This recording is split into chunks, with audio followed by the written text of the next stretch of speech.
Oh, hey there, everybody! How are ya? How are ya? Good, Grant. I like how everyone answers individually when you ask questions like that. I'm deviating. I'll get back to it. I know what you're thinking when I get up here. I got brown, scraggly hair, a red pirate beard, black caterpillar eyebrows. I feel like I was conceived during a gangbang, actually.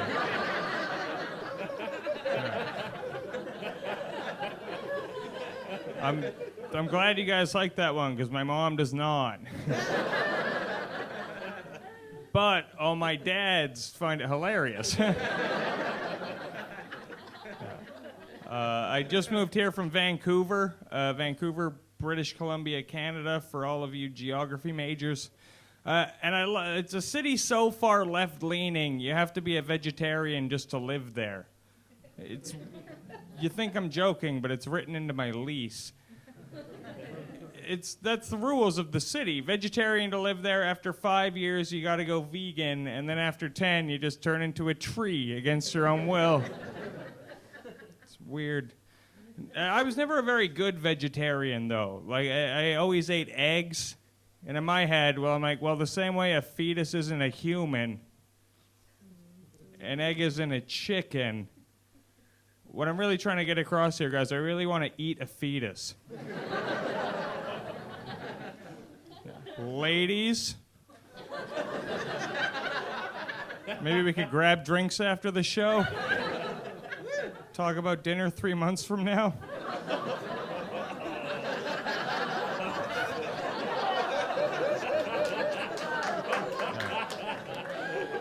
Yeah, you really got to see that one to the end, or it sounds pretty horrible.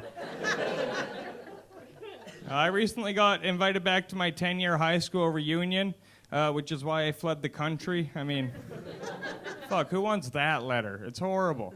I feel like that'd be like if you got out of prison and then the warden sent you an invite 10 years later. Like, come on back. I know it wasn't always the worst time, but it wasn't always the worst time. Messed that up, but you know what I'm saying. That'd be like, remember that time you guys tried to riot and we had to pepper spray you back into your cages like animals? Let's talk about it. It's been 10 years. I don't know.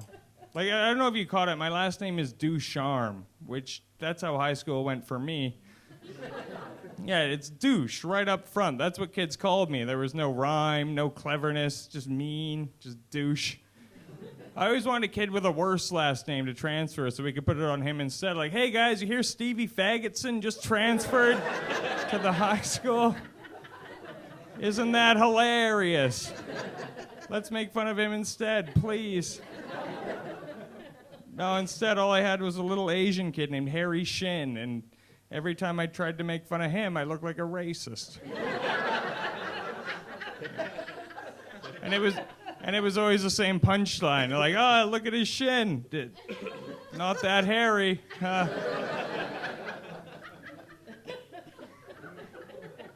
No, it wasn't all bad. I remember on my prom night, my dad gave me a condom. He's like, Jordan, never leave the house without one of these. You never know what could happen. And the crazy thing, later that night, I fucked him.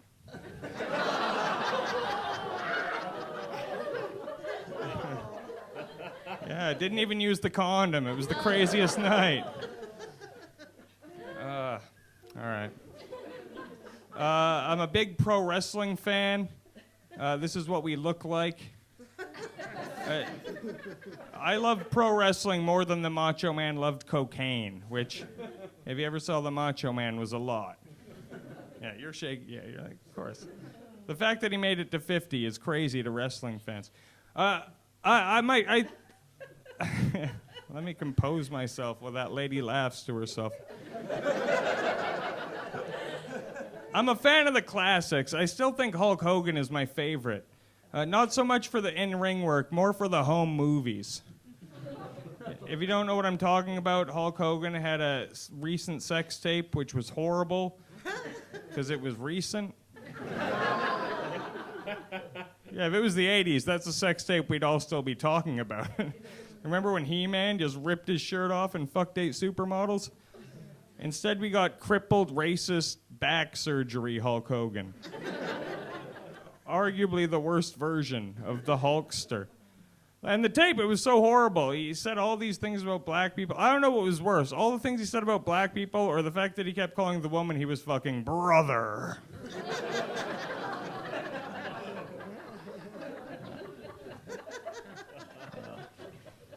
I'm told I drink too much, as you can see. I hear it all the time. Friends, family, all my ex-girlfriends, my sponsor. I feel like they just don't get me, because whenever I'm too nervous to try something, I'll just get blackout drunk, give it my best shot, you know? That's how I learned how to drive. But I work at a craft beer bar, and I love craft beer, because it turns one of your problems into one of your hobbies. People are like, wow, Jordan, drunk again? I'm like, I know, I can't help myself. I'm a workaholic. I just like being honest with my substance habits instead of trying to hide it with an enthusiasm for music festivals.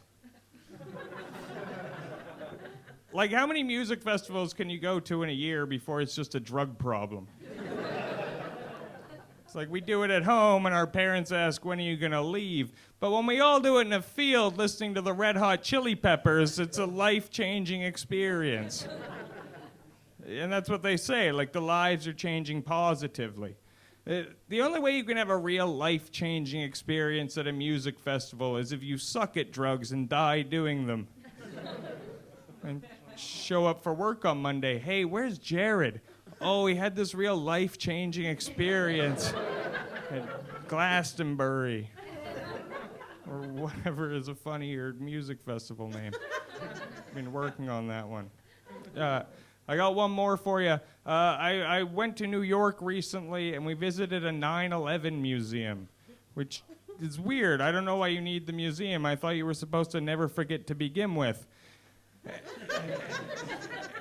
And we go to the museum, and I found out there's a gift shop. I'm like, what do you sell at the gift shop? Like a keychain of just one of the towers up? You guys remember that middle part where just one tower was up? And then it hit me like a bolt of lightning. Of course, Jenga.